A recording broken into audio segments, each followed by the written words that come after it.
Thank you and welcome to the Developers Conference by Lattice Semiconductor.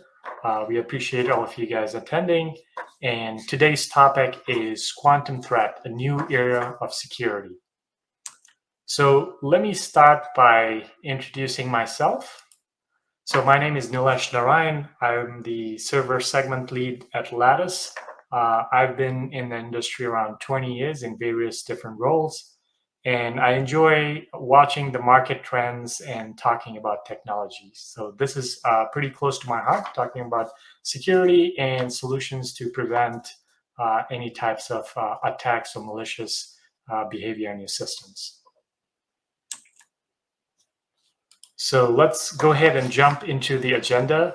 We'll start off with the security landscape. So we'll talk about the current state of security in the market. Then we'll touch upon the new threats that are emerging, and also talk a little bit about quantum computing and what kind of complications are arising from that. And then we'll touch upon some of the Lattice solutions that are available that provide security coverage there as well. And then we'll finish off with a quick summary. If you guys have any questions anytime, please use the chat button to ask questions. We'll try to get to all of them. But if we're not able to get to your question, we will definitely follow up with you offline with a response. All right, let's go ahead into the more exciting part of the presentation. So on the security landscape piece, if you look at these stats, these are very troubling statistics on the rise of the firmware attack and the cost of the attacks, right? So if you look at this report by IBM, there's the average cost of a data breach is not in the thousands or hundreds of thousands, it's in the millions, right? 4.35 million. And the cost is only increasing. Similarly, on the number of attacks as well. And this is just talking about firmware attacks. So the stats from Microsoft is that 83% of all business have experienced a firmware attack. And that stat is from 3 years ago. And again, the attacks are only increasing over time. So if we poll all the businesses today, I suspect this will probably be hitting in the 90% range. I wanted to share one of my favorite quotes at the bottom of the screen here. This is from a managing VP at Gartner, Azim Shafqat. And what he said was there are two types of companies: those who have experienced a firmware attack and those who have experienced a firmware attack, but they just don't know about it. And that is very true. It's not a question of if you will get attacked, but when you will get attacked. So it's better to get ahead of the curve, know about what kind of vulnerabilities are out there, and try to form a business policy that not only helps reduce the attack surface, but also what is your business going to do if there is an attack or when there is an attack in play. All right, so going on to the next slide. So this slide will cover about what is the current security model and what was before and what we are moving to, looking into the future. Well, the future is here today, in fact. So the old philosophy, if you look at that castle model on the right, it was referred to as the guns, guards, and gates philosophy. This is when all of your computing was housed within a boundary or a network, and it was very hard to penetrate. So if someone wanted to hack into your systems, they had to be on site within your network. They had to have physical access. All the hardware was centralized in a well-defined security parameter. But if you look at the model today, with the advent of Wi-Fi and 5G, there's no such thing as centralized security parameter, right? Everything is disaggregated. There's edge computing. If you look at your car, for example, like a Tesla, right? That is essentially a computer on wheels. So the trust has to be established throughout the network. And this requires not just protecting the device, but requires also the backend infrastructure needs to be protected, the data centers that are providing the intelligence, as well as the supply chain. So the devices that are going into your platforms need to have a protection from end to end. And then any communication that happens between these nodes need to be protected, and they need to be a trusted node. So each node needs to have independent security as well as a hardware root of trust to establish uh, that trust. And then lastly, NIST, this SB 800-193 is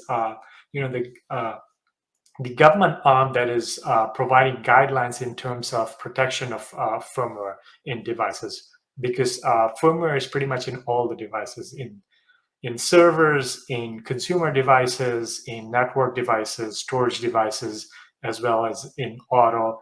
Even your smart lock has firmware running in it in your home. And so they have some guidelines that talk about not just preventing attacks. So you need to protect your device and your firmware, but you also need to detect in real time when an attack is happening so that you can put a stop to that attack. And then also one of the key pieces of that is the recovery. So like I mentioned before, there's not really a good way to prevent all attacks. When you do get hacked, there needs to be a way for you to recover to a known good state in an automatic fashion. So there doesn't need to be an intervention. An attack happens, your system is able to detect it, and it's able to recover to known good firmware. All right. The next slide kind of talks about what I just meant, what I just talked about in terms of business continuity, right? Being able to recover from attacks. So you can see from the smattering of different articles that the attacks are not just limited to the server space. It can happen anywhere. Critical infrastructure like gas pipelines that happened in 2021. There's recalls on different vehicles such as BMW, and other car manufacturers have also had recalls such as Ford, GM, etc. Tesla had issues doing over their update where someone was able to hack into it using a drone, and these have been patched over, but it just shows how ubiquitous these attacks are, and it can impact us in real life as well. Where your daily driver going to work, your car gets hacked, someone is able to take over the controls, and you may potentially crash the vehicle. Or if they hack into some critical infrastructure where you're no longer able to get electricity to your house, or water to your house, or gas to your house. So the other thing mentioned below is you can see there's many different types of attack, right?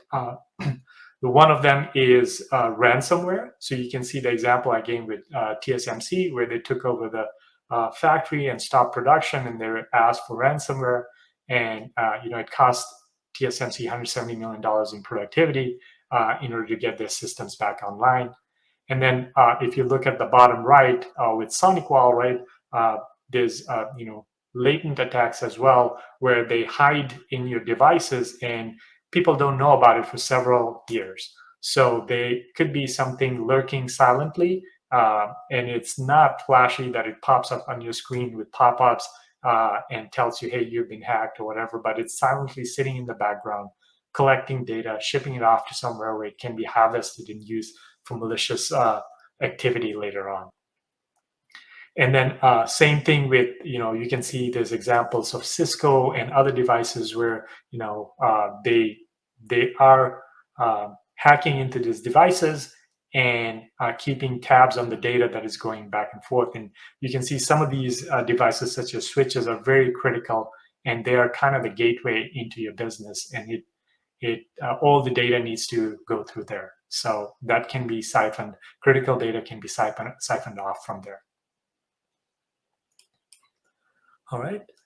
So you've seen what the different threats are in the market today. I'll talk about the emergence of quantum computing. So initially, quantum computing was more theoretical. So back in your college days, you read a paper on it, but now it is a reality. You can see the example on the right. Fujitsu has some computers available for research. Google is doing the same. Microsoft has quantum computers.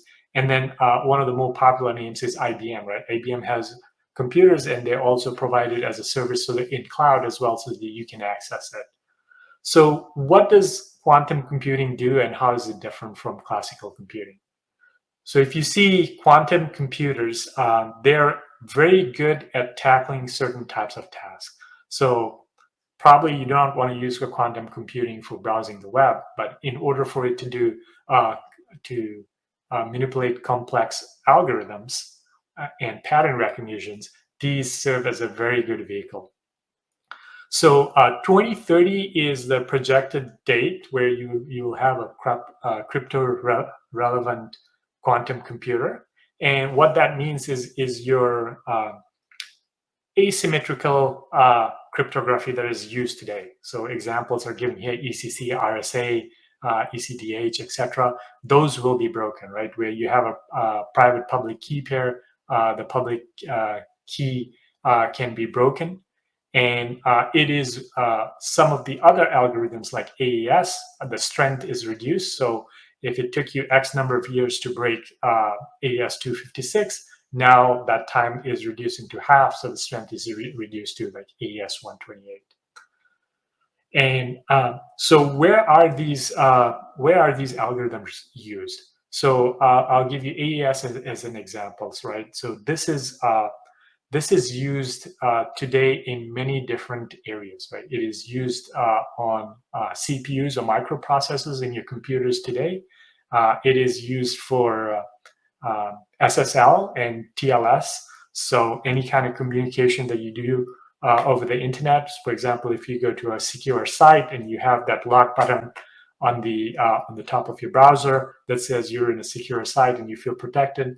So all those things can be broken with quantum computing.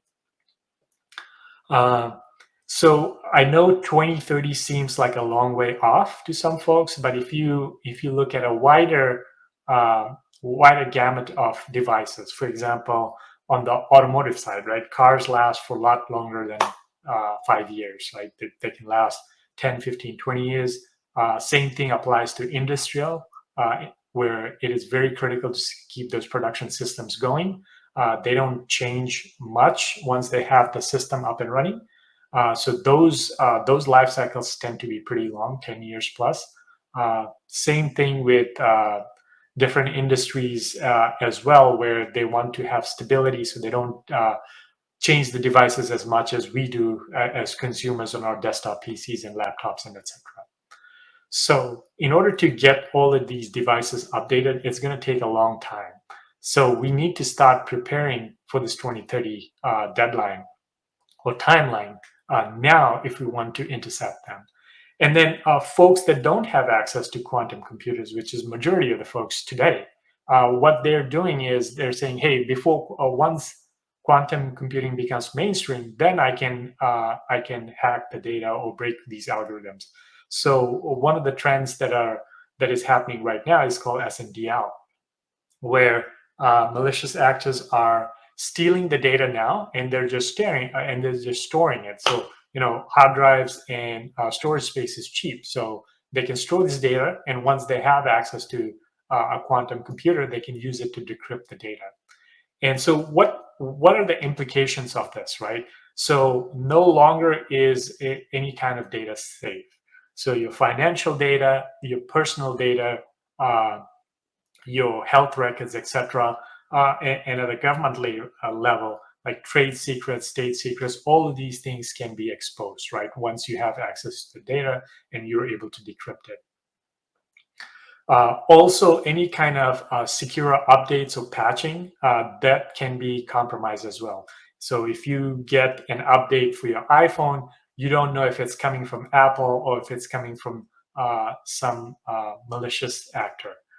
So you would not be able to protect your device from getting some kind of malicious code running on it. And then lastly, internet transactions, right? You're shopping at Amazon, eBay, etc. Those commercial transactions will no longer be safe. Same goes for your banking transactions, etc. Because the secure the security that is used for those transactions are compromised. So what is the government doing about it, right? So I think it has been on the radar for a long time, but now the urgency around it has been increasing. Just looking at U.S., so you can see that President Biden had signed, quantum cybersecurity laws into action. And so there's multiple different government branches, like CISA is the cybersecurity branch, NSA is the national security, and then NIST monitors the standards to make sure we standards in technology so that we have a competitive advantage, and safety is one of the big ones as well. So they have a roadmap called Quantum Readiness Roadmap, and they have a timeline aligned with that. So if you look at the bottom left, you can see that cybersecurity legislation has already passed Senate. White House is telling agencies to participate in some of this PQ testing. They have put out some recommendation. For example, some of the public keys, they're saying, hey, dilithium and kyber are good candidates for that. AES and SHA, increase AES from 128 to 256, increase SHA from 256 to 384.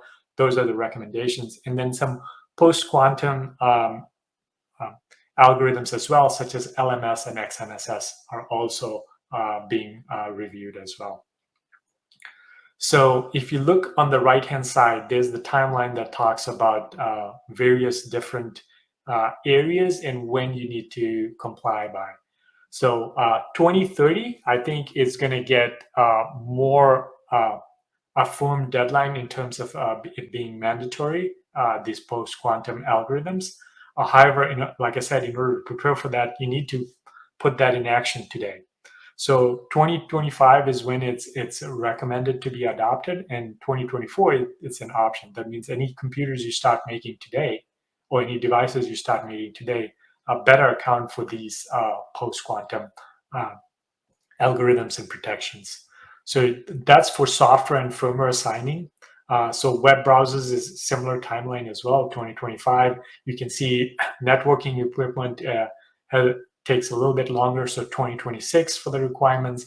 And there's similar requirements for operating system, niche equipments, custom equipment, and applications, etc. So if you look at the legacy equipment that is already deployed, you can see the timeline for that is 2033, according to this roadmap. So if you look at what NIST has done in terms of post-quantum cryptography readiness, they have actually been involved since 2026. So they started pushing these algorithms in 2016. And it has gone to multiple different rounds of review. So it's not easy to just switch over and say, okay, from today, everybody stop using RSA and start using a different algorithm. There's a lot of testing, a lot of reviews that need to be done in place to make sure that cryptography is secure and it is okay to deploy in a broad fashion. So you can see the different algorithms that they have put forward for root of trust, code validation, code signing, as well as secure communication. So they started out and reached out to the community and said, hey, what are the algorithms that you're proposing for post-quantum? There was more than a dozen candidates, and each rounds they cut down the candidates as they deem something to be not sound, or if something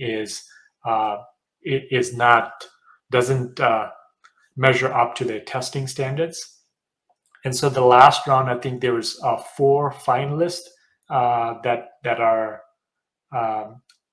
left in the review cycle. So dilithium and kyber are 2 of them, and then Falcon and Sphinx are also under review as well. So I talked about how things are being governed in the US, but you can see, I think US is the tip of the sword. There's other countries and areas that are also right behind us. So Just like USA has NSA, UK also has the National Cybersecurity Center. They're also following NIST guidelines.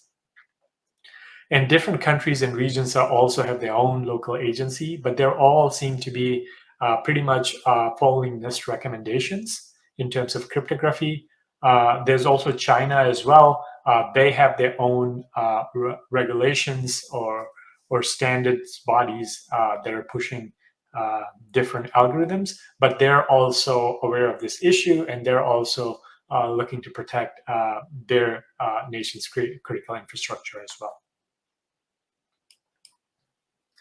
Now I'll step through different lattice-based solutions that are available. So at a device level, here's an example of just one device, MachXO5. We have multiple devices that have bitstream level security, and then we have devices that have a D on the end, like MachXO5D, that have a root of trust that's an immutable region in our device that has a security enclave embedded in there. So besides all the great advantages of having a FPGA type device, where this Lattice is known for its low power consumption, and then also having the programmability where you can add functionality, remove functionality, do bridging between different devices, and then additional security with onboard flash and ability to store user data in the onboard memory. And then FPGAs are also instant on. So before most of your devices in your system wake up, the FPGA is one of the first devices after the power supply that comes into play. So that's the T-1 state. One of the key things I wanted to highlight is the extensible security engine, which is unique to Lattice that we have implemented in a device. So as you saw in the last slide, there's many different algorithms and cryptography that are being reviewed. So we don't know which ones are going to be finalized when. And so as the security landscape evolves and different algorithms come into play, let's say that one of the algorithms that is being put forth today is hacked, and it says, hey, you can no longer use it, right? For example, RSA-2K that is being used in classical computing that has vulnerabilities, and that the recommendation is not to use that anymore, right? So what do you do if you have an ASIC or a hard device, a hardware device where you put in this cryptography, and the next day there's new information available that says, hey, this algorithm is no longer secure. At that point, you don't have much of a choice, but you have to kind of rip and replace all those devices in your infrastructure. And the advantage that an FPGA comes into play, especially with Lattice and this extensible security engine, is you can place your crypto in this specific region. And if a cryptography changes, then you can make the updates to that region securely. And then you can start using the new crypto instead of impacting your platform and ripping and replacing any devices. So this can not only account for today, but for any kind of future crypto changes that's coming down the pike. So besides the device level security, we don't only provide hardware, we also provide solution stacks at Lattice. One of the popular ones that's associated with security is the Sentry stack that is used very extensively in the server space. So what this does is this implements PFR on your platform in accordance with the NIST guidelines as well as Intel PFR specs. So instead of just giving customers an FPGA hardware and say, hey, go implement your own security on it, for customers that need it, we provide the whole enablement stack. In the sense, there's hardware platform, so reference platform you can do development on and do demos on. You have different IP cores, so you can pick and choose what you want to use depending on what your platform has. You have software tools to do place and route. you have reference design, so you have example projects that you can leverage for your device. And then you can demo different functionality as well to showcase to your end customers on what kind of protection mechanisms that you have in place. And lastly, if you look at the top swim lane, is the custom design services. So customers that don't have expertise in this area or do not have resources to deploy in this area, they can come to us and say, hey, Lattice, take care of everything. Here's my platform. I need a security solution here. So we can pull in the design services team, and they can take care of all the implementation and architecture details. So it's a turnkey solution for the customer. And then lastly, so we talked about device protection, or we talked about solution stack in terms of implementation. I wanted to touch upon supply guard as well. So I believe this is another unique value proposition for Lattice as well. So you can have the best protection in your device or your platform, but what happens if the devices that you're putting on your platform is already been compromised? So any kind of protection you implement at that point in time is pretty much useless, right? So this is how a lot of this latent attacks that I was talking about in one of the previous slides is, the devices already have some kind of microcode hidden in them that once you put in your platform, start siphoning data and sending it off to a secure site or to a site associated where they can harvest the data and attack your system or compromise your data. So going back to supply guard. So what is this service? So what we have implemented is a secure manufacturing facility where when we produce the device, we have a lock and key protection method where we lock the device and we give that unlock key to the customer. So as this device goes through the supply chain, no one can do anything with it. Essentially, this device is a brick, so you cannot put hide malicious code in there or anything like that. And you don't have to pay extra in terms of going through like a secure supply route. You can just go through your normal supply chain. No one is able to hack that device.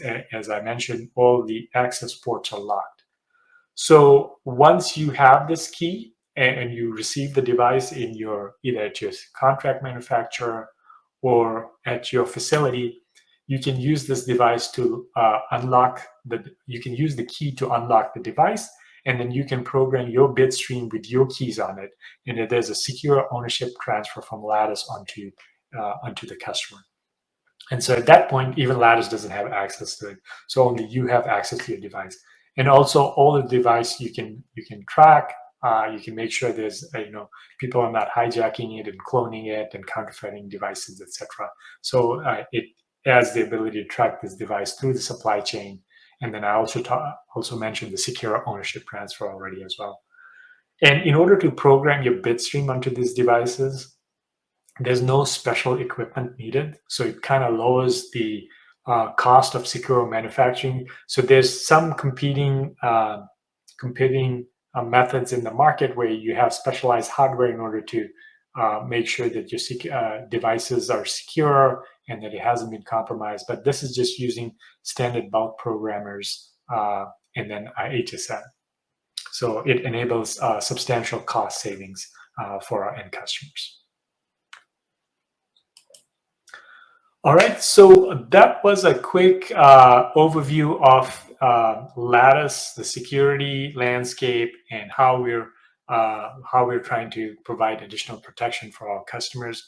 So in summary, the security landscape is evolving. As you saw, the different standards that are being pushed by NIST. Nothing is finalized. They're very close to finalizing. I think they should be able to finalize something by the end of this year or early next year. However, we need mitigations in place that are adaptable so that we can address this new shift in the security paradigm, going from the old castle method to this disaggregated methodology that I talked about. Quantum computing is here and it is happening today. We need flexible solution that can address vulnerabilities that we don't even know of today, right? So we need that flexibility that FPGAs are really good at. And then the third point is the government regulations, right? This is only going to get stricter.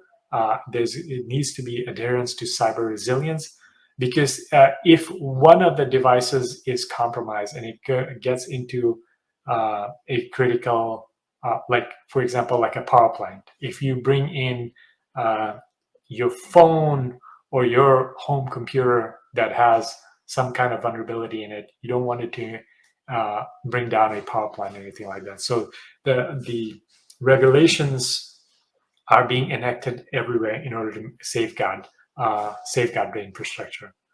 And then the last point that I'll make is, systems not only need to be protected at a platform level, but throughout the supply chain, which is the piece that most people don't pay as much attention to. So make sure you're getting devices that are not already compromised that you're putting on your platforms. Otherwise, it just negates all the security that you put in place. So lastly, Lattice provides different solutions that are very comprehensive end to end, from supply chain to end product, and even in field deployment, you can do updates in field to address any kind of security vulnerability. And our solution is very, very flexible, and we hope that we can address a lot of the security vulnerabilities that may be out there today and is also may come in the future.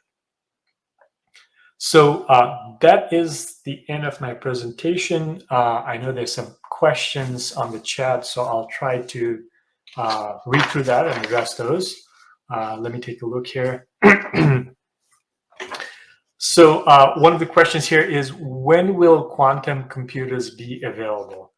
So actually, quantum computers are available today. The last stat that I saw was there's about 150 to 200 quantum computers in the market today. Some are experimental, some are commercially available. So some of the examples I already shared, like what Fujitsu and others are doing. One of the more prominent example is IBM. So IBM provides quantum computing in cloud. So you can pay a subscription fee. I think it's just a couple of dollars, something like that, and you have access to a quantum computer. Last I saw, they had a computer that was up to 127 qubits. So pretty powerful for you to do your development in cloud without having access to a quantum computer yourself. So good questions. It may not be mainstream today, but it's certainly available today for use. Let me see. So, there was a mention of large number of businesses being hacked. Why don't I see it reported in the news? Yes, you're right. So I had mentioned, 83% of the business have experienced attacks. But to be honest, most of these businesses don't report the attacks publicly. They want to protect their reputation, as well as if they do not have a mitigation in place, they don't want to advertise that they're vulnerable so that other attackers can pile on. So this will change over time. So there's more reporting requirements from the government that are being put in place. And then also the penalties for not reporting these are increasing. So previously, instead of having like a fixed fine you need to pay, now I believe the new penalty would be it is a percentage of your revenue. So the penalty is substantially higher now. One of the recent examples in the news was the SolarWinds hack.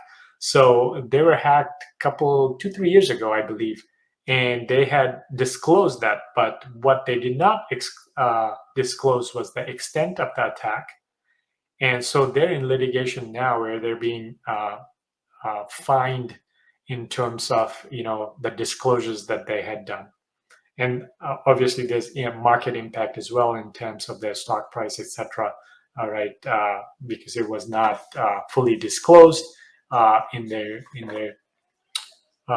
public disclosures, and so their shareholders are I believe, doing litigation with them in order to make sure that they disclose everything properly to them. All right. Let me see. So the other question is, why is the government not doing more? So, to be honest, this is a very tough problem to deal with. Quantum computing is in its infancy. Classical computing has been around for several decades, and so there has been time to develop cryptography as protection against that. However, the as I mentioned, NIST has been involved since 2016, so that's about 7 years they've been dealing with this problem already, trying to build safeguards. Also, they need community acceptance, right? They can't just roll out a standard and say everybody needs to adapt it. There needs to be time allowed for people to become compliant, for people to uh, vet the solution and make sure that uh, it is up to snuff so that they can deploy it as well. So they need buy-in from the community as well, which is a slow process. And then, as I mentioned, more regulation is coming online across different regions: U.S., Europe, Asia, etc. So we'll see more oversight in the future. Let me see. I'll take one more question. How does AI impact security? Yeah, this is actually one of my favorite questions. I didn't touch into AI a lot. Well, I didn't touch AI at all actually in this presentation, but that is a very, very good question. So with everything, there's pluses and minuses, right? You can use AI for protection purposes, or you can use AI for malicious purposes, right? So, for example, AI can provide an additional level of authentication by analyzing, different patterns, user behavior, etc., to detect anomalies, and then can get ahead of the attack in order to provide some protection mechanism. On the flip side, you can use AI to analyze the system for vulnerabilities, and then you can use it to come up with attack strategies. So it's really just a tool, and it depends on how you use it, right? So one of the examples I'll give you, right, in relation to AI and quantum computing, because I think that's where the major inflection point is, right? When AI meets quantum computing, then all chaos breaks loose, right? So, for example, one of the standards that NIST had put out in July of last year was Crystal Kyber, right? That was broken in a matter of months. By December, it was broken using an AI algorithm based on recursive training and side channel attacks. So someone used AI in order to break that cryptographic post-quantum cryptography algorithm, and they were able to do it in a matter of months. So that's why I was saying that, hey, a lot of these cryptography or algorithms and standards are going to be ever evolving, especially with more AI coming on board. There's going to be new developments, new discoveries. And so whatever solution you deploy needs to be flexible enough to account for that, not just during development, but also once you've deployed it in the field. You need to have a method to do in-field updates as well to account for the future.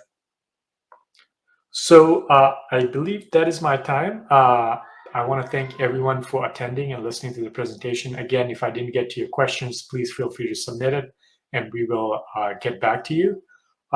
If you are interested in security as I am, I will recommend two other presentations.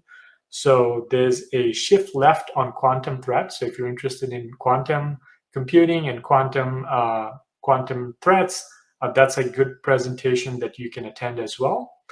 And then the other one that I highly recommend is the cyber resiliency panel that we have. It is a live session with different experts from across the industry. So it's not just Lattice speaking. I believe we'll have someone from Intel, as well as AMI, as well as Meta, that's going to talk about cyber resiliency, the impact of it, the relevance of it, and then answer any questions that folks have. So again, thank you everyone for attending. This recording will be available for you to access later on. Please feel free to share it. Feel free to reach out if you have any questions, and enjoy the rest of your time at the Lattice Developers Conference. This is our first session.